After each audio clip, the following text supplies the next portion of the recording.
오늘 하나님께서 우리에게 주시는 말씀은 에베소서 4장 14절에서 16절까지 말씀입니다. 에베소서 4장 14절에서 16절까지 말씀 제가 봉독해 드리도록 하겠습니다. 14절부터 16절까지입니다. 이는 우리가 이제부터 어린아이가 되지 아니하여 사람의 속임수와 간사한 유혹에 빠져 온갖 교훈의 풍조에 밀려 요동하지 않게 하려 함이라. 오직 사랑 안에서 참된 것을 하여 범사에 그에게까지 자랄지라. 그는 머리니 곧 그리스도라.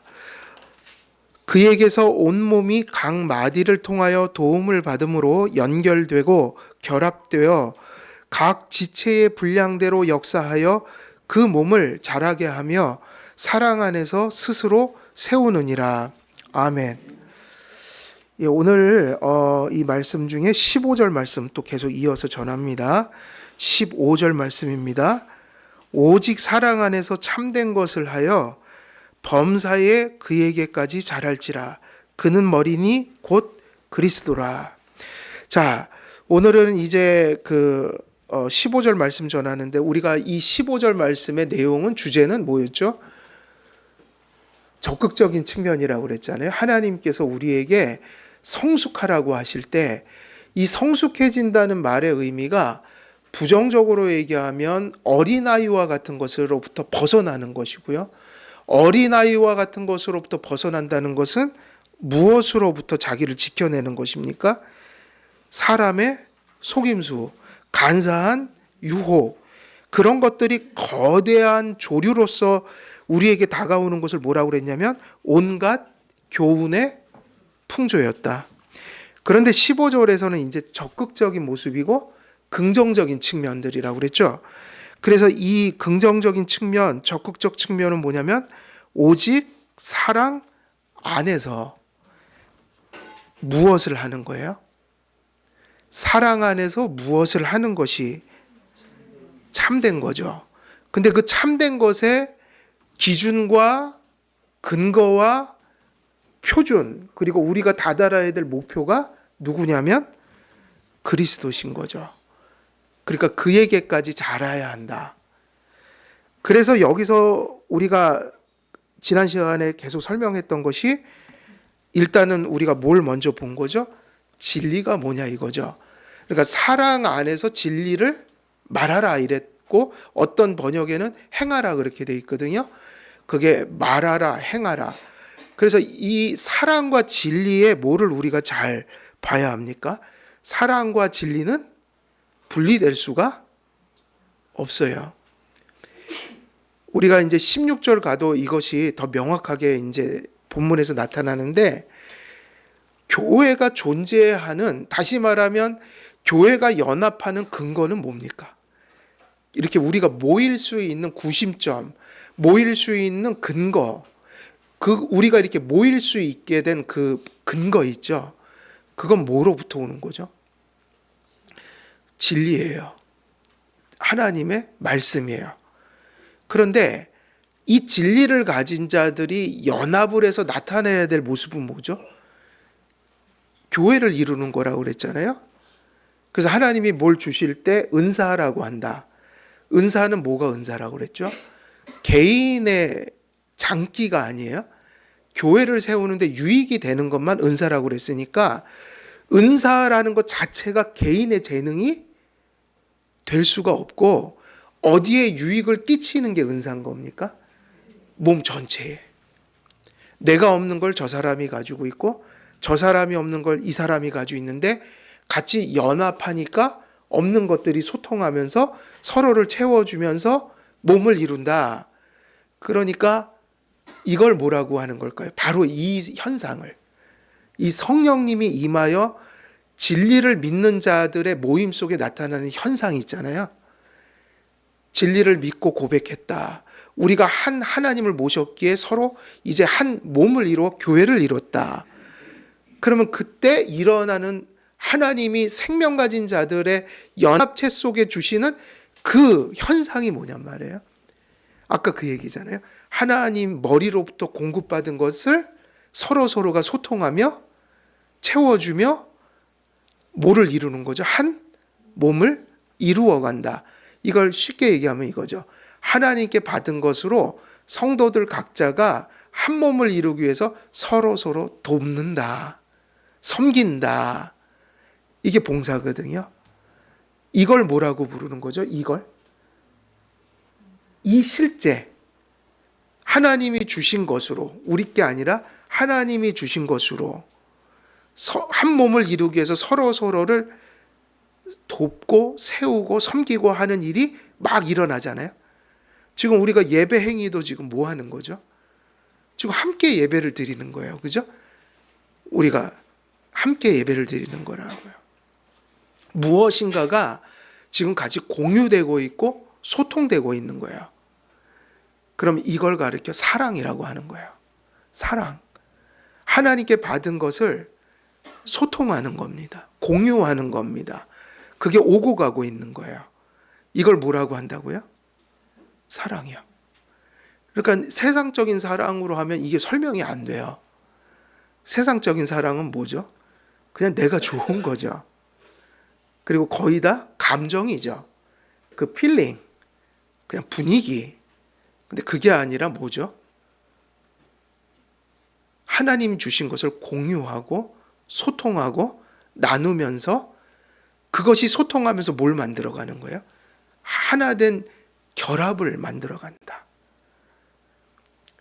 이것이 사랑입니다.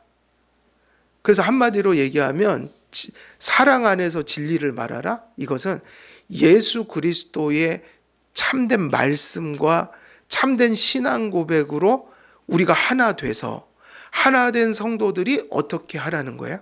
서로를 도와 교회를 이루어가라. 이게 뭐죠? 사랑이에요. 그래서 여기에는 책임이 따르는 거예요. 그리스도인은 책임감을 가지고 살아야 돼요. 밖에서 나가서 살든 가정에서 내가 신앙생활하든 교회에 와서 이렇게 이제 교회 생활을 하든 내가 누구라는 것을 잊으면 안 돼요. 그리스도인이고 한 교회의 지체로서 무슨 감을 가지고 생활해야 돼요? 책임감. 함부로 살아서는 안 된다. 그래서 사랑이라는 것은 감정만이 아니라는 거예요. 감정은 있다가도 없을 수 있고 감정도 사랑의 한 요소일 수는 있으나 감정은 정도 아니고 감정도 아니에요. 사랑은. 그걸 포함하지만 감정이나 정이 사랑은 아니라는 거예요. 무슨 사랑이 아니라는 거예요? 성경에서 얘기하는 그 사랑은 아닐 수도 있다는 거예요. 그건 그냥 정일 수 있다는 거예요. 그건 그냥 감정에서 뿜어져 나오는 그야말로 감정만일 수 있다는 거예요. 근데 성경에서 얘기하는 사랑은 감정도 정도 아니라 예수를 모셨다는 이유로 같은 예수를 모셨다는 이유로 서로가 소통하고 교제하고 돕는 거예요. 근데 그게 그리스도의 사랑이라고 불리는 이유는 무엇에서 나오는 거니까요? 무엇에서 나오는 거니까? 예수 그리스도를 믿는다는 그 한 진리를 소유한 형제라는 의식에서. 이게 잘 분별이 되어야 합니다. 그래서 진리는 성령의 조명 안에서 성경을 통해 성도의 마음과 어디에 뿌리를 내린 걸까요? 우리가 말하는 이 진리라고 먼저 진리를 얘기하고 있는 거예요. 사랑은 뒤에서 좀 얘기할 텐데 진리가 뭐냐고 이제 묻는 거예요. 왜냐하면 사랑 안에서 진리를 말하는 게 자라간다고 한 거니까 그러면 진리가 뭔지를 알아야 하고 그 다음에 기독교적인 사랑이 뭔지를 알아야 하고 이 두 가지가 분리되지 않는 모습으로 신앙을 바라봐야 한다. 그런데 우리가 이제 제가 결론부터 지금 얘기를 드린 거고 이제 진리로 들어가서 진리, 성경이 얘기하는 그 진리가 누구냐, 무엇이냐 이렇게 물으면 이 진리는 무엇을 통해 우리 가슴 속에 들어오는 걸까요? 진리는 항상 하나님 안에 있는 거거든요. 진리는 어쩌면 진리 자체가 누구신 거예요. 구속의 진리, 또 아니면 구속의 진리를 넘어서서 믿는 자에게나 안 믿는 자에게나 공유되는 진리가 있을까요? 없을까요? 그걸 일반 진리라고 하죠. 그것도 진리예요. 예를 들면 만유인력의 법칙, 이건 진리입니까? 아닙니까? 진리죠. 또 예를 들면 부모를 공경해야 된다. 이것도 기독교만의 진리는 아니에요. 이런 거는 불교에도 직결돼 있어요. 불교에 몇 개라는 게 있는데 그 안에 효라는 게 들어있다고요. 그게 왜 그렇죠? 하나님의 자연법이라는 게 세상의 모든 사람의 가슴 속에 희미하게나마 남아있기 때문에 모든 종교나 모든 도덕은 부모 공경을 얘기해요, 안 해요? 한다고요. 자연법, 인간의 가슴과 양심 속에 새겨 넣으셨다. 그러니까 진리는 무슨 진리도 있는 거예요? 일반 진리. 그래서 우리는 무슨 얘기다? 제너럴 레벌레이션에서 일반 계시도 얘기하죠. 창조된 세계 속에서 모든 인격체는 그걸 어느 정도는 안다는 거예요. 근데 기독교처럼 알지는 못한다. 그래서 하나님 앞에 와야지 그 진리의 진의를 알게 된다. 그런데 우리가 성경에서 바울이 얘기하는 진리는 무슨 진리죠? 그야말로 하나님 안에 있는 그 특별하고 구속적인 참 진리. 이 진리를 알아야만 뭘 받는 거예요? 구원을 받는 거죠. 이 진리를 알아야. 그러면 진리는 무엇을 통해서 오는 것일까요? 라고 물으면 무엇을 통해서 오냐면 하나님 자신이 진리지만 하나님은 무엇을 통해서만 우리에게 진리를 자신을 가르쳐 주셔요? 성경. 그러니까 이 얘기를 반드시 해야 돼요.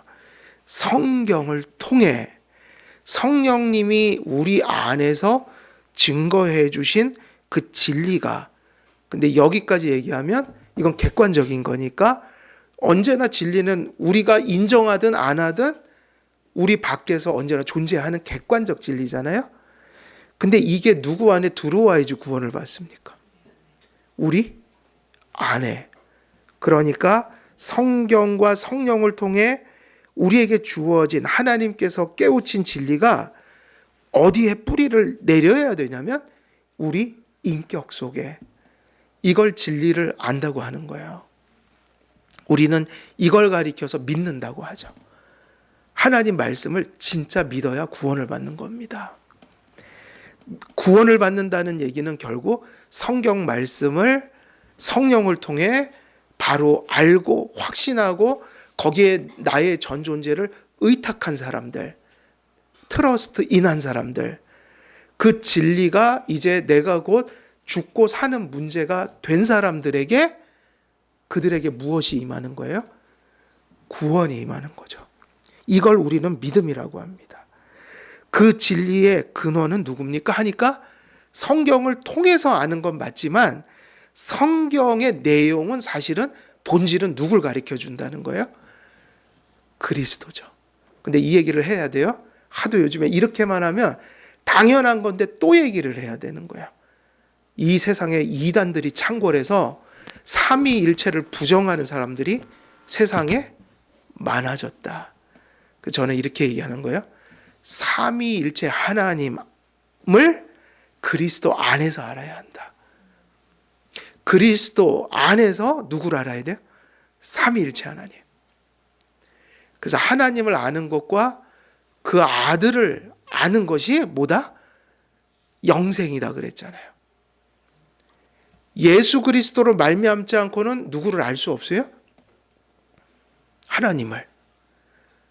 그 그리스도를 통해서만 누구를 알게 돼요? 삼위일체 하나님을. 그래서 왜 이단들이 삼위일체를 이해 못할 뿐만 아니라 논리적으로 이해하더라도 그걸 받아들이지 않을까? 그들 속에 누구가 없기 때문이에요? 그리스도가 없기 때문이에요. 이거 중요한 문제예요. 그 세례를 줄 때 우리 정상적인 교회, 장로교회가 아니더라도 종교개혁 이후에 세워진 모든 개신교는 누구를 인정합니까? 삼위일체 하나님을 인정하죠. 삼위일체 하나님을 그리스도를 통하지 않고는 그에게 갈 수가 없다. 천하 만민에게 예수 그리스도 외에 다른 이름을 주신 적이 없다. 나로 말미암지 않고는 누구에게 올 자가 없다고 그랬어요? 아버지께 올 자가 없느니라. 이게 되게 중요하다. 그래서 성경을 통해서 진리 인식을 하게 되고 믿음을 갖게 되는데 성경 전체에 그 성경이 가르치는 바로 그 finger of God이에요. 하나님의 손가락이 가리키는 그게 성경이 하나님의 finger of God이다. 하나님의 손가락이 가리키는 게 누굴까요? 그게 오직 예수 그리스도. 근데 하도 요즘엔 또 이단들이 창궐하여 여기에도 그리스도가 있다고 저기에도 그리스도가 있다 하니 우리는 2000년 전에 십자가에 못 박혀 죽으시고 부활하시고 승천하시고 또 언젠가는 다시 오셔서 우리를 이제 하나님 나라로 인도하실 그 예수 외에는 예수가 아니다. 성경에서 가르쳐준 그 예수님은 그 예수님이 아닌 예수는 예수가 아니다. 그래서 성경을 통해 그 예수를 믿어야 삼위일체 하나님을 알게 되는 거니까 삼위일체 하나님을 모르고 삼위일체 하나님을 배격하는 자들이 나타나면 논쟁할 수가 없는 거야. 논쟁할 필요도 없어요. 그렇게 얘기하는 게 답인 거예요. 예수를 안 믿는군요, 당신이. 예수를 믿고 오시오. 그러면 알게 될 겁니다. 예수를 모시면 누구를 알게 된다고요? 삼위일체 하나님을 알고 목에다 칼을 들이대고 믿지 말라고 그래도 저는 믿겠습니다 하게 될 거라고. 성경을 다시 보라고 우린 얘기해 줘야 돼요. 그래서 이 성경을 통해 그 우리의 가슴 속에 신앙을 주신 그 하나님께서 우리에게 가르쳐주는 성경의 본질, 성경의 그 핵심, 그건 뭐냐? 그리스도 안에 계신 삼위일체 하나님인 거예요. 그러므로 성도의 목표는 그리스도예요. 그리스도를 아는 것이고 그리스도를 믿는 것이고 우리가 많은 대가와 희생과 초대교회인들처럼 그 복음 때문에 생명의 지장이 올지라도 예수 그리스도를 전하는 것이 우리의 뭐가 돼야 돼요? 목표인 거예요. 삶의 목표. 성도의 목표는 진리를 추구하는 데 있습니다. 그래서 그 얘기예요. 사랑 안에서 뭐를 말하라? 진리. 근데 그 진리가 엉뚱한 것이면 안 돼요. 세상 철학, 세상의 수많은 지혜 아닙니다. 뭐죠? 우리 주 예수 그리스도신 거예요. 그분 자체인 거예요. 그분의 인격인 거예요. 그분이 그런 인격으로 행하신 뭐인 거예요? 사역인 거예요. 일들. 그분이 행하신 일들. 그리고 그분이 그런 인격과 사역으로 우리를 구원하여 부르실 때 이제 부르신 자들을 향해 성도와 교회를 향해 그분이 행하라고 가슴속에 품으라고 했던 그 뭐죠? 그분의 뜻. 이것이 뭐죠? 우리가 이르러야 할 뭔 거예요? 목표인데 그걸 우리는 뭐라고 하냐? 진리라고 한다.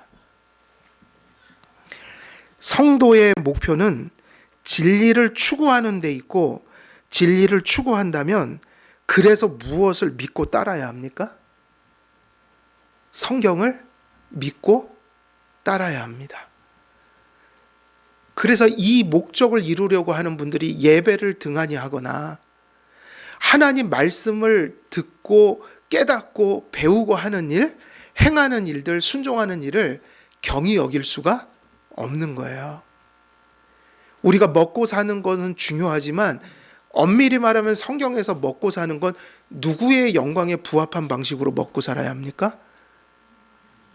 그래서 그 주기도문이 함부로 할 기도가 아닌 거예요. 일용할 양식을 주옵시고, 그에겐 이 얘기가 담겨 있거든요. 하나님 아버지, 저희는 육을 가졌습니다.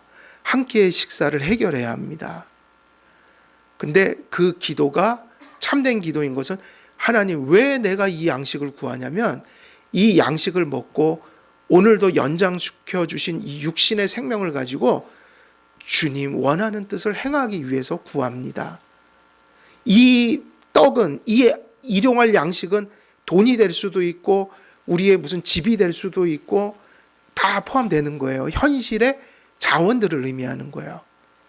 그거를 왜 구해야 되죠? 하나님의 영광을 위하여. 그러니까 우리가 함부로 주일 성수 막 버리거나 정말 어쩔 수 없는 일들이 있지만 그게 정말 그건 기준이 없는 거예요. 사람마다 기준이 다르니까. 여러분하고 저희가 다를 거 아니에요, 기준이. 그러니까 이렇게 얘기할 수밖에. 저는 성경으로, 교리로 주일 성수를 가르쳐드리고, 가르쳐드리면 여러분이 양심에 손을 얹고, 내가 오늘 교회를 못 나올 때 이것이 어쩔 수 없는 일인지, 아니면 내가 하나님보다 뭐를 더 사랑하고 주일에 대한 그 뭔가 진지함이 없기 때문에 주일을 제껴버리는 건지를 잘 분별해서, 그걸 누가 판단할 일이에요? 누가 판단해야 합니까? 그건 각자가 하셔야 될 일인 거예요. 그것까지 제가 하면 거기서부터 이제 지난번에 우리 기독교 강의할 때 그 교회법이라는 거 했잖아요. 그 카톨릭처럼 돼버리는 거죠. 뭐 이렇게 하면 안 나오면 큰일 납니다. 이거를 제가 구체적인 걸 어떻게 정하겠어요?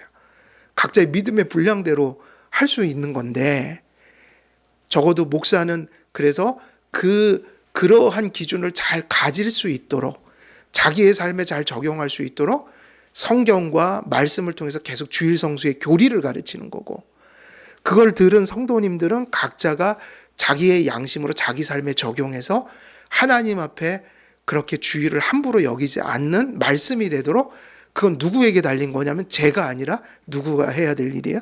그 영역은 여러분이 할 일이죠. 그래서 성도의 목표는 진리를 추구하는 데 있고, 진리를 추구한다면 성경을 믿고 따라야 할 것이며, 성경을 믿고 따른다는 의미는 그리스도에게 이른다는 의미로 귀결됩니다. 그러니까 진리라는 건 누구로 보여줘야 되는 거예요? 그리스도와 삼위일체 하나님이죠. 그의 인격과 그의 일들이 이룬 것들이죠. 항상 다 누구하고 상관된 거예요, 진리는? 모든 게 그리스도와 하나님인 거예요. 그리고 그런 하나님께 부름받은 자들을 향한 누구의 뜻인 거죠?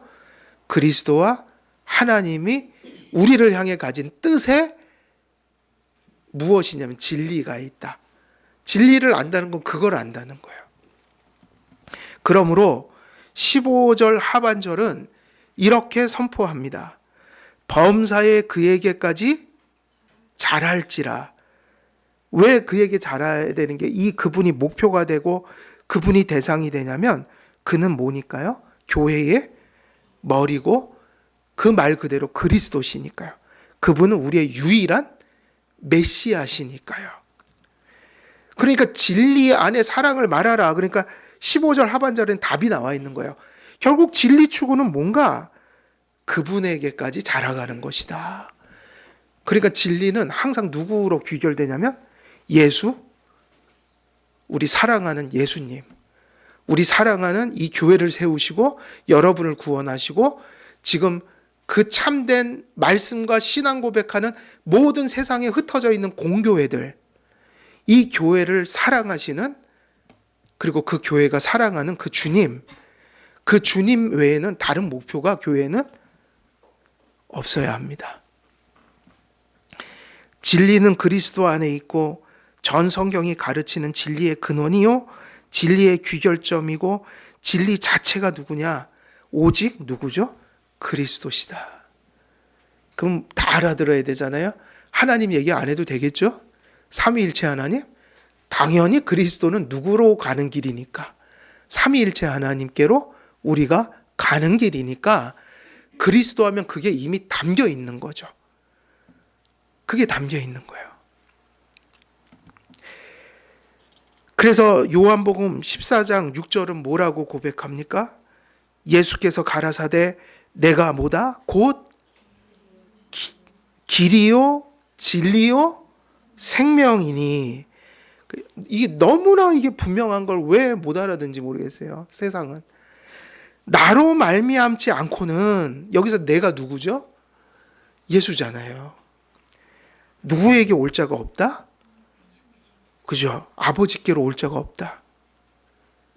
예수 그리스도를 부정하면서 예수 그리스도를 온갖 이단적 사상으로 왜곡하면서 자기들이 아버지를 믿는다는 거예요. 있을 수 있어요? 없어요? 없는 일이에요. 성경적으로는 불가능한 일이에요. 에베소서 4장 21절을 보면 이렇게 나옵니다. 진리가 누구 안에 있는 것 같이? 예수 안에 있다고 그랬어요. 다시 읽어드릴게요. 진리가 누구 안이냐면 예수 안에 있는 것 같이. 과연 그에게서 듣고 그 누구에게서 들어야 합니까? 그에게서. 예수 그리스도죠. 예수 그리스도는 누굴 통해 말씀하시죠? 오직 참 말씀을 바르게 해석하고 그렇게 바르게 해석된 교회, 몸의 인식, 신앙 고백을 따라 성경대로 전하는 교회들을 통하여. 그래서 그것이 누가 말씀하신다고 받는 거예요? 그분께서.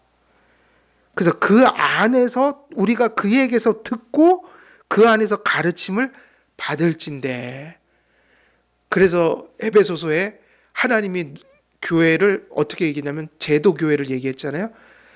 사도와 선지자들과 복음 전하는 자들과 목사와 교사로, 그리고 다른 구절로 가면 장로가 나오고 다른 직분으로 가면 집사 직분이 나오죠. 이 사람들은 다 무엇대로 전하는 사람들이어야 돼요? 교회가 초대교회 이후로 이단이 아니라, 이단은 흐름에서 나간 사람들이란 말이에요. 초대교회 때부터 교부들, 그리고 중세 때 타락해서 종교개혁이 일어났고, 그래서 그 사도성을 가진 성경의 바른 해석과 참된 그 신앙 고백을 이어왔던 공교회, 이걸 무슨 교회라고 부른다고요? 캐톨릭 교회인데, 천주교회가 아니라 바른 신앙 고백을 가졌던 교회를 공교회, 공번된 교회에서 그렇게 부르는 거예요. 다시 말하면 성경과 교리를 성경적으로 바르게 가르치는 교회를 통하여 그리스도께서 지금도 듣게 하시고 가르치신다. 그러니까 우리가 지금 이 세상에 공교회들이 있잖아요. 바른 교회들이. 그래서 모든 믿는 자들은 바른 교회를 찾아가야 합니다. 뭐를 바르게 전하는 교회에 된 거예요? 그 바르게 전한다는 게 자기 견해, 자기 생각 이런 게 아니라 교회의 이해니까 한 사람의 이해가 아닌 거예요. 이단들의 특징이 뭐죠? 한 사람의 얘기를 들어요. 듣도 보지도 못한 얘기가 그 사람에게만 나와요. 이거 자체가 이미 뭐인 거죠? 공교회가 아니잖아요. 하나님이 어떻게 한 사람한테 진리를 줘요? 교회가 있는데 몸에 한 사람이 깨달은 건 누구도 알게 되는 거죠? 몸도 아는, 일치하는 진리가 진리인 거죠. 그래서 우리 개신교는, 그리고 이단이 아닌 정통교회들은 한 사람의 얘기가 아니라 역사 속에서 그렇게 믿었던 사람이 너무 많은 거예요. 왜냐? 이게 진리죠. 하나님은 한 사람에게 알려주지 않고 교회를 세웠기 때문에 한 사람에게 진리인 것은 누구에게도 진리로 인식되게 만드셔요? 교회를 또 몸의 인식도 있단 말이에요. 그걸 정리해 놓은 게 교리, 교의예요. 그러니까 교리는 뭐죠? 바른 성경 해석일 뿐이에요. 교리 따로 성경 따로 있는 게 아니라 성경을 바르게 해석한 결과를 정리해 놓은 게 뭐라고요? 교의 혹은 교리. 근데 참교리. 이게 참 중요한 얘기입니다. 그리고 데살로니가 후서의 2장 12절을 보면 이렇게도 말씀하세요. 진리를 믿지 않고 불의를 좋아하는 모든 자로 뭐를 받게 하려 하심이라? 심판을 받게 하려 하심이라. 진리, 예수 그리스도를 똑바로 알고 믿고 따르지 않은 것은 반드시 대가를 치르게 된다는 거예요. 이 생에서나 내세에서나. 그러니까 우리가 믿는 것을 매우 진중하게 여겨야 된다는 거예요. 그래서 아무 얘기나 들으면 안 되고요. 사람이 만든 견해를 들으면 안 되고요. 하나님의 말씀, 그리고 그 말씀을 한 사람이 아니라 누구에게 인식시킨다고요, 하나님이? 몸에게도 인식시키니까 공교회의 성경 인식을 잘 분별해야죠. 그래서 우리가 칼빈만이 아니라 불린거, 쯔빙글리, 무슨 수많은 칼빈과 상관없는, 왜냐하면 종교개혁은 칼빈이 독자적으로 한 겁니까? 지역에서 곳곳에서 일어난 겁니까? 당시 유럽 곳곳에서 일어난 거예요. 여러분, 칼빈이 보수가 아닙니다. 자꾸 이 오해를 하세요. 장로교회는 칼빈 한 사람을 따르는 교회가 아닙니다. 칼빈 없어도 상관없어요. 왜냐하면 칼빈하고 똑같은 고백을 불린거도 하고 있으니까요. 쯔빙글리도 하고 있으니까요. 여러분, 그 시대에 이 개신교회, 장로교회 교리를 세웠던 사람들이 도대체 몇 명 정도 될 것 같아요? 저는 신학교에서 듣도 보도 못한 이름도 무지 많은 거예요. 너무 많은 사람들이 모인 거예요. 진짜 무식한 사람들이에요. 우리가 칼빈을 따른대요. 정신 나간 사람들이죠. 우리는 칼빈을 따르는 게 아니라 우리 장로교나 개혁교회 안에는, 종교개혁 안에는 각자가 성경 보다가 같은 결론에 이르러서 손을 잡은 거라고요. 불린거하고 쯔빙글리하고 하면, 쯔빙글리가 독자적으로 자기가 성경 보고 그 지역에서 종교개혁하면서 성경 해석했더니 누구하고 같이 맞았던 거예요? 칼빈하고. 칼빈이 선생이 아니었단 말이에요. 칼빈주의라는 말을 누가 붙였냐면 루터파가 붙인 거예요. 우리 공격하려고. 빈정대려고. 칼빈주의라고. 칼빈은 칼빈주의란 말을 쓰기를 원치 않았을 거라고요. 무슨 얘기냐면, 칼빈이 얘기 안 해도 불린거의 책을 보면 기독교 강요에 나오는 얘기들이 거의 다 나오고, 우리 신앙 고백의 역사를 보면 그게 한 사람이 만든 게 아니라 성경 보고 각각 깨달은 것들이 같이 확인하고 검증하면서 우리가 한 형제네요, 이렇게 된 거죠. 쯔빙글리, 불린거, 칼빈, 베자, 그리고 또 칼빈을 또 인도했던 사람이 누구죠? 칼빈을 인도했던 사람 누구예요? 제네바에서 종교개혁해라 그래갖고 안 한다 하는 사람을 또 억지로 붙들었잖아요. 있잖아요. 저는 저 이름 생각이 안 납니다. 누구죠? 생각이 안 나요. 근데 어찌 됐든 간에 무슨 얘기냐면, 칼빈 책을 다 태워버리고 칼빈의 사상을 다 없애버리면 똑같은 얘기가 누구한테 들려진다고요? 불린거 속에서, 그리고 그 시대의 신앙 고백 속에서, 그리고 수많은 엄청난 역사 속에 수많은 사람들이 이게 성경의 바른 해석이야라고 했던 주석과 교의학 책에 칼빈이 고백했던 내용들이 그대로 다 나와서, 그거는 개인이 만든 사상이 아니라 성경을 보고 나온 결과가 같아서 연합한 거라고요. 이거를 왜 그렇게 모르는지 모르겠어요. 이해가 안 돼요. 예. 이 말씀의 구절들은 진리가 그리스도 자신이며 이 진리를 말씀으로 계시함을 알려줍니다. 그러므로 그리스도를 마음에 두지 못한 사람들은 진리를 어떻게 하지 못할까요? 추구할 수가 없는 거죠. 진리에 무지하고 진리를 배척하기에 이들은 성경을 하나님의 말씀으로 믿지 못하고 수용하지 못합니다. 진리가 이들의 마음에 없기 때문이죠. 이들에게 걸어갈 길이 없습니다. 다시 말하면 그리스도를 성경에서 깨닫고 받아들이고 순종하지 못하면 이들에게 뭐 할 길이 없는 거예요. 걸어갈 길이 없는 거니까 아무것도 할 수가 없는 거죠. 누릴 생명이 존재하지 않는다는 얘기예요. 진리요, 길이요, 생명 자체가 그리스도이기 때문에 바울은 15절 하반절에서 심오하고 지극히 유익한 진리를 알려줍니다.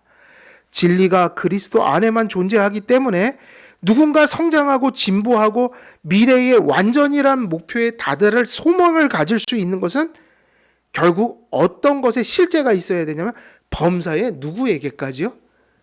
그에게까지. 그는 누구라고 그랬어요? 그리스도.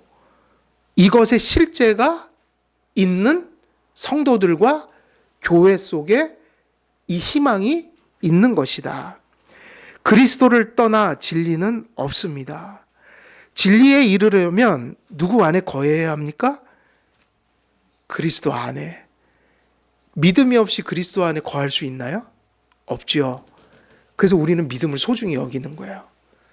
믿음을 괜히 소중히 여기는 게 아니라 믿음은 죽고 사는 문제여서 선택의 문제가 아닌 거예요. 왜 그렇죠?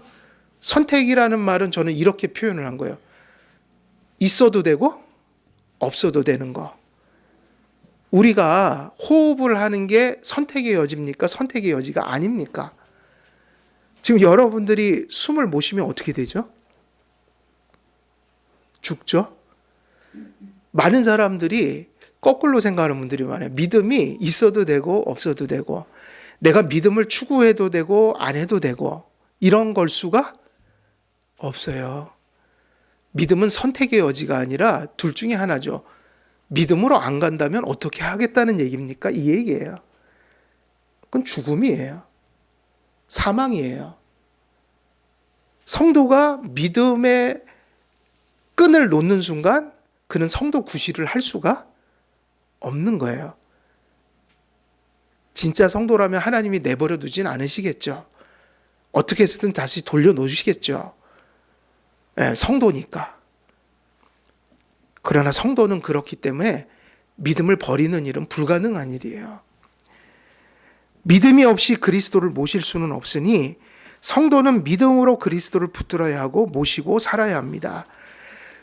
그러니까 이 진리 안에서 사랑을 전하라는 말이 그 사랑 안에서 진리를 전하라는 말이 이 진리라는 게 우리가 그리스도로 가지 않으면 얼마나 추상적인 게 되고 얼마나 사변적인 것이 되고 이렇게 될 게 너무 많단 말이에요. 위험성이요. 그래서 우리는 항상 진리 배워라, 또 교회가 가르친다, 깨달아야 한다, 알아야 한다 이 얘기를 그리스도를 믿는다는 말로 환원해 와야 돼요. 그래서 우리가 그분을 바라보는 믿음이 자라가고 그분을 사랑하는 마음이 더해가는 성도가 되는 것이 목표인 거죠. 성도로서 우리가 그리스도의 형상을 닮아감으로 그리스도 앞에 더 온전한 믿음의 성도로서 성숙해 가는 것이 성도의 신앙 목표가 되어야 하는 것입니다. 사랑 안에서 진리를 행하는 데 자라가고 성숙해져 간다는 그 의미는 그리스도 안에 우리의 신앙과 신앙의 삶이 그리스도께 계속해서 우리의 마음과 인격이 계속해서 그리스도께 더 깊이 어떻게 된다는 얘기예요? 믿음이 뿌리를 내린다. 히브리서 말씀대로 하면 누구에게 닻을 탁 내린다는 얘기예요? 그리스도께. 여러분, 부부도 서로 신뢰와 사랑이 흐트러지면, 그러니까 부부는 두 가지로 살거든요. 여러분, 부부가 이렇게 바르게 서로 화목하게 산다는 말은 세속적으로 가면 그게 되게 나쁜 의미일 수도 있어요. 하나님이 원하는 방식으로 화목한 게 아니면. 우리는 성경적으로 화목해야 되고 보편가치에 부합한 방식으로 도덕성에. 근데 세상에 보면 좀 엽기적인 부부들이 있더라고요. 이상하게 사는 거를 이제 얘기하면서 사랑이라고 하고 신뢰라고 해요. 그런데 여러분, 부부 간의 생명은 뭐죠? 우리가 이건 보편가치예요. 성경도 그렇게 가르치지만 보편가치도 그렇게 가르칩니다. 부부가 되는 두 가지 근거예요. 이게 뭐죠? 신뢰예요. 그 사람을 믿는 거예요. 믿는다는 게 트러스트 인한다. 이건 진리에 가까운 거고, 그 부부가 신뢰를 바탕으로 해서 뭐를 하는 거죠? 이제 사랑이요. 그 부부는 뭐로 견디고 사냐면 신뢰와 사랑. 신뢰가 깨지면 뭐가 되는 거죠? 못 살아요, 둘이. 신뢰가 깨져서 갈라지는 거예요. 근데 신뢰가 깨지면 뭐가 식어지죠? 사랑이에요. 그럼 우리가 지금 갈라지진 않았어도 막 가정에 불화가 많다. 지금 뭐가 지금 흔들린다고 봐야 돼요? 아내가 남편을, 남편이 아내를 뭐 하지 않는다, 지금? 믿으려 하지를 않는다. 이게 믿는다는 게 얼마나 중요하냐면 똑같아요. 믿음도 그리스도와 우리 연합시키잖아요. 하나가 아닌 거죠. 믿음이 깨지면서 이미. 신뢰를 아는데 사랑할 수 있어요? 못합니다. 그래서 우리가 가정이, 부부가 하나님 보시기에 화목한 가정을 이룬다는 건 서로 믿고 사랑한다는 얘기예요. 결국 그 얘기는 뭐죠? 닻을 내린다. 그게 닻을 내리지 못하면 똑같아요. 부부가 갈라지듯 믿지 못하고 사랑하지 않으면 관계가 돼요, 안 돼요?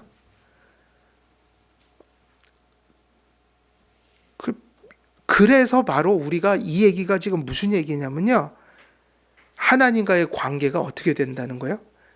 친밀해져 가고 견고해져서 웬만한 시험과 핍박과 어려움이 오고 환경이 어려워져도 웬만해서 누구 앞에 흔들리지 않는다? 그리스도와의 관계가 흔들리지 않는다. 이걸 뭐라고 하냐면 그에게까지 자라가라. 그에게 뿌리를 내리라. 그에게 뭘 내리라? 닻을 내리라. 이 얘기를 하는 거예요. 그래서 그분을 우리가 이 참된 것, 곧 진리에 대하여 본문에서 주목할 점이 이제 또 하나가 있는데, 성경의 번역본들을 살펴보면 어떤 번역은 이렇게 돼 있어요. 우리가 가진 성경은 어떻게 돼 있죠? 사랑 안에서 진리를 어떻게 하라고 했어요? 사랑 안에서 진리를 하여, 이렇게 돼 있죠. AV, 그리고 다른 성경들 보면 이거를 말한다는 것으로도 많이 표현해 놨어요, 번역을. 그러니까 둘 중에 하나예요. 어떤 번역은 진리를 말한다고 해놨고, 어떤 번역은 진리를 하여, 행한다는 말로 쓰고 있어요. 근데 우리에게는 말한다는 거하고 행하는 건 좀 다르죠. 말한다는 건 고백의 차원이 큰 거고, 하여는 고백을 실천하는 거예요. 근데 번역은 몇 개라고요? 2개. 그래서 이제 이런 건 되게 중요한데, 두 가지 역본들이 이렇게 번역해 놓은 성경들이 두 가지가 다 맞을까요? 틀릴까요?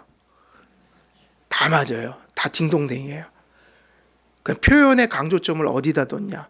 이렇게 번역을 한 이유는 한 가지입니다. 이유가 뭐냐면 이 헬라어 단어가 두 가지 뜻을 다 가지고 있기 때문이에요. 헬라어에서 이 단어는 알레듀오라는 이 단어는 말한다는 것과 행한다는 얘기가 다 담겨 있어서 이 두 가지가 다 가능한데, 이것을 신학적으로 보면 두 가지 번역이 있는 게 더 좋은 걸까요? 더 나쁜 걸까요? 어떤 분들은 이것 때문에 시험에 든다고요. 성경은 하나여야지. 뭐 이러는데 번역은 어쩔 수가 없는 거니까. 우리 말이 있으면 좋은데 없으니까 알레듀오라는 것을 한글말로 번역하잖아요. 그러니까 두 가지 번역은 좋은 거예요. 왜냐하면 이 두 가지 번역은 하나지 두 개일 수가 신학적으로 보면 없기 때문이에요. 그래서 우리나라 말에도 말하는 거, 행하는 게 같이 들어서 이 두 가지를 다 종합하는 용어가 있으면 저는 알레듀오처럼 쓸 텐데, 한글 번역에는 이걸 도대체 쓸 길이 없거든요. 그럼 두 가지 역본이 있는 게 더 좋죠. 이 성경도 보고 이거 보면서 두 가지를 같이 합치는 게 좋은 거죠. 왜냐? 여러분, 우리의 행함은 어디서 오기 때문이에요. 우리의 행함은 절대로 우리 도덕성이나 우리 본성에서 오는 게 아니라 예수 그리스도를 바르게 믿고 고백하는 것에서 뭐가 나오는 거죠? 실천이 나오는 거니까 우리의 신앙 고백은 매우 실천적인 것이어야 되는 거예요.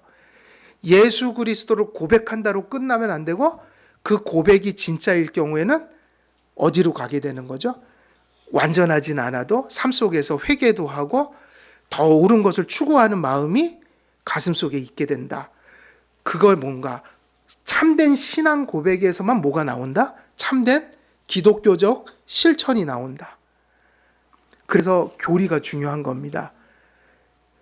현명한 교사들은 늘 그렇게 가르쳤어요. 교리가 왜 중요합니까? 바른 교리에서만 바른 실천이 나옵니다. 그 교회는 이걸 되게 강조해야 돼요.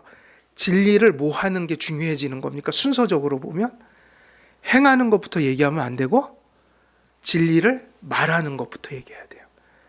어떤 면에서는 고백하는 거죠. 우리 안에 있는 것을 고백하는 거니까. 그런데 이 고백이 분명해야 된다. 근데 이것이 분명해질 때 이제 가르침이 서는 거죠. 교리가 존재할 수 있다. 우리에게 고백이 있다. 하나님의 말씀 속에서 가르쳐진 것들, 이 성경의 내용들을 우리는 반드시 고백해야 합니다. 이게 신앙 고백이니까. 이 고백들 속에서 진리가 말해질 때 그다음 뭐가 나오는 거죠? 기독교적인 실천이 발생하게 되는 거죠. 그러니까 알레디오에서 얘기하는 사랑 안에서 너희가 진리를 말하고, 이것도 딩동댕. 그리고 너희가 사랑 안에서 진리를 하여, 그러면 행하고, 이것도 딩동댕. 그러나 이 두 가지를 얘기할 때 원인과 결과를 놓고 봐야 되는 거예요. 고백과 삶이다. 실천이다. 믿음에서 시작되는 거예요. 그래서 여러분, 우리가 하나님 말씀 배울 때 이럴 때 있잖아요. 표준으로 보면 우리가 다 못 행합니까? 행합니까? 그러면 어떻게 행할지 이 고민부터 하지 않는 게 좋은 거예요. 죽을 때까지 다 못 행합니다. 그런데 하나라도 제대로 행하려면 뭘 가져야 돼요? 믿음을 갖고 예수님을 모시면 그분의 은혜로 행하는 게 나오는 거란 말이에요. 그래서 뭐가 앞서냐면 행함이 먼저가 아니라 먼저 믿는 일이 선행돼야 되고, 믿는 그 믿음이 바른 진리로 고백되어야 하고, 거기서 그것이 우리 생각과 인격을 지배하면 이런저런 행동이 나오는 거야. 자, 요즘에 TV 보니까 어제도 잠깐 제가 보니까 왜 미국에서 테러나 묻지마 살인 이런 거 할 때 어마어마하더라고요. 거기 총이, 그래도 우리는 흉기를 쓰니까 제압하는데 좀 어느 정도 이 방어가 되는데, 미국은 총기 사고가 나면 무방비예요. 쏴대는데 뭘 어떻게 하겠어요? 그러니까 한 번 이런 데서 사고가 나면 몇 명이 죽어나가겠어요? 그냥 거기 있는 사람은 다 죽는 거예요. 근데 얘네들이 얘기하기를, 세상에, 제가 어제 재밌는 것도 봤어요. 저 정신세계가 저런 인간들이 사는구나. 자기는 여자친구가 없다는 거예요. 여자친구가 없다는 거예요. 그래서 마음을 먹었어요, 얘가. 세상에 모든 여자들이 이렇게 많은데 자기에게 배려를 안 해주므로 나는 여자친구가 없으니까 이 책임은 누구에게 있다? 모든 여자들에게 있다. 그래서 여자 기숙사를 하나 잡아서 총을 가져와서 난사를 해버린 거예요. 되게 여러분 말도 안 되는 소리인데 얘는 이게 확고해요. 어떤 생각을 한다고? 내가 여자친구가 없어요. 이 책임이 누구다? 세상의 모든 책임이다. 그래서 이 사람들 다 죽였다. 그리고 법정에서도 실실 웃고 그래요. 그러면 지금 이 행동이, 이게 결과는 어떤 거죠? 엄청난 일이죠. 엄청난 일이에요. 근데 이게 어디로부터 시작됐는지 생각해 보세요. 어디서 시작된 거죠? 생각. 생각은 무서워요. 지금 누군가 또 그런 생각을 하고 있다면 그걸 행동으로 옮긴다면 그 일이 벌어지는 거야. 또 한 번 어디 장애인 시설에서 그 일이 벌어진 거예요. 장애인들은 뭐 이러이러지 지가 생각할 때 사회에 도움이 안 돼. 그러니까 없애야 돼. 이렇게 생각이 들어온 거야. 근데 이상하게도 행동으로 옮겨요. 그래서 걔는 총도 아니에요. 칼을 가지고 들어가서 다 죽였어요. 다 죽였다고요. 거기 직원들이 있으니까 시켰대요. 물어봤대요. 말해봐. 말을 하면 정상이니까 놔두고 장애인만 골라서 다 죽인 거야. 근데 그 행동이 어디서 나온 거죠? 생각은 무섭습니다. 이 세상에 이렇게 어지럽히는 이단들이 다 어디서 그게 나온 거예요? 성경에 대한 잘못된 생각이 교회도 망치고 생각이 모두 망쳐요? 세상도 망칩니다. 사실은 그 모든 행동들이 간단해요. 그 묻지마 그러한 테러를 일으킨 인간들 속에 그 생각만 없었으면 그 일을 안 했을 거 아니에요. 저는 길을 가다가 운전하다가 또 어떤 놈이 미쳐서 이 차를 그냥 아무데나 들이받자 생각이 들면 어떻게 할까요? 진짜로? 돌진하겠죠. 세상엔 그런 일이 많아요. 생각보다. 그러니까 저는 당이면서 그런 생각이에요. 이 세상이 지금 좀 정상은 아닌 것 같아요. 저는. 정상이 아닌 것 같은데 지금 저 지나다니는 사람들이 겉보기에는 다 선량하고 착해 보이고 또 그런 놈들일수록 선량해 보인단 말이에요. 사이코패스들이. 근데 저 사람들 속에 도대체 무슨 생각을 하면 살아갈까? 만일 저런 생각이 누군가의 머릿속에 들어간다면 사탄이 그런 생각들을 집어넣는다면 이 세상에 어떤 일이 벌어질까? 이렇게 상상하면 좀 무섭기도 해요. 그러니까 결국은 무엇이 중요한 거예요? 예수님이 역사적으로 십자가에 못 박힐 때 누구 머릿속에다가 예수 팔 생각을 집어넣었죠, 마귀가? 가룟 유다요. 무서운 얘기예요. 예수를 팔 생각을 머릿속에 넣으니까 팔아먹더라 이거예요. 그래서 우리 가슴 속을 관리해야 합니다. 하나님 말씀 똑바로 가슴 속에 뿌리 내려야 되고 교리를 바른 거를 받아야 되고요. 그 교리를 내 삶 속에 잘 적용해서 수많은 일들 속에서 내 마음을 하나님의 말씀에 비추어서 바르게 생각하는 훈련을 해야 돼요. 바르게 생각하는 훈련. 거기서 뭐가 나오는 거죠? 실천이 나오니까 결국 실천은요, 생각에서 나오는 거예요. 사상에서 나오는 거예요. 교리에서 나오는 거예요. 자기가 믿는 바로부터 나오는 거예요. 그래서 이 사랑 안에서 진리를 말하고는 어디로 갈 수밖에 없는 거예요? 사랑 안에서 진리를 하여, 행하여 이렇게 갈 수밖에 없는 거니 우리의 말씀과 교리가 뭘 결정한다는 얘기죠? 삶을 결정한다.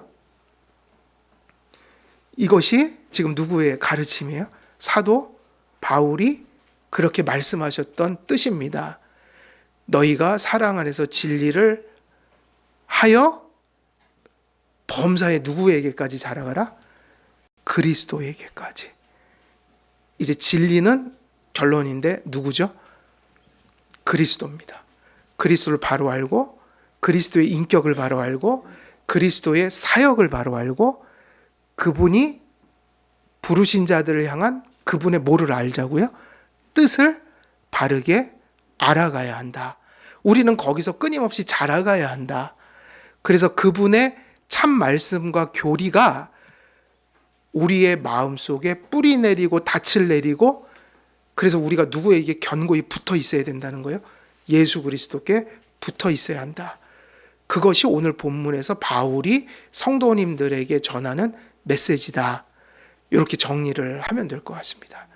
우리 한길교회 모든 성도님들도 사랑 안에서 이 진리 되신 그리스도 이분을 견고히 알고 붙들고 믿고 전하고 순종하는 일들이 부족하지만 그리스도의 용서 안에서 날마다 자라가시기를 우리 주 예수 그리스도의 이름으로 간절히 축원드립니다.